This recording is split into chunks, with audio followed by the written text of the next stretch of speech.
Welcome to the Daily Intelligence Brief from IntelStor for the 7th of January 2026. In today's top renewable energy news, Masdar made investments worth $15 billion in renewable energy projects around the globe in 2025 as part of its expansion plans.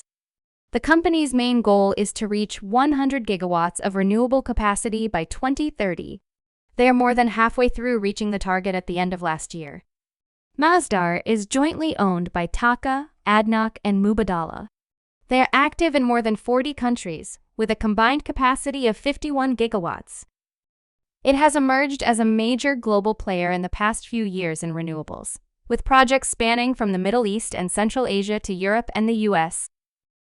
Pattern Energy Group has agreed to acquire Cordelio Power and its portfolio of wind, solar, and energy storage projects in the US and Canada.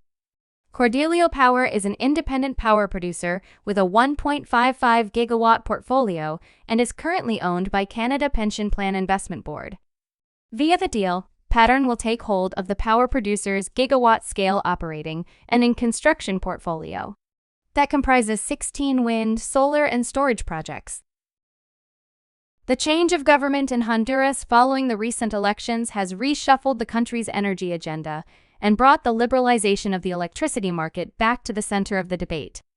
Although the international tender for up to 1,500 megawatts was launched by the previous administration, the new political approach gives it fresh meaning and has revived expectations among private investors. Beyond the tender itself, the most significant change lies in the prospect of moving towards a more open and competitive market with greater private sector participation. China wants to invest in wind energy off the Irish coast after a meeting between the Taoiseach and Chinese Premier Li Qiang in Shanghai. Throughout Mr. Martin's visit, his Chinese hosts have argued for a new framework to negotiate China's trade relationship with the European Union.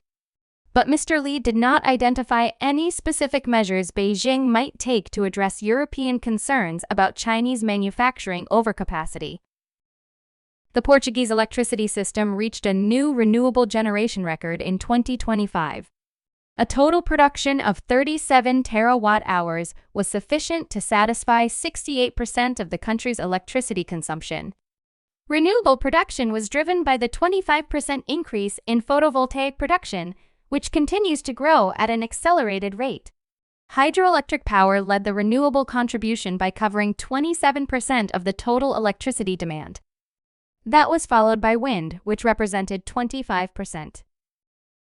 You can learn more about all of IntelStor's market and sales intelligence offerings at www.intelstor.com and subscribe to our channel today.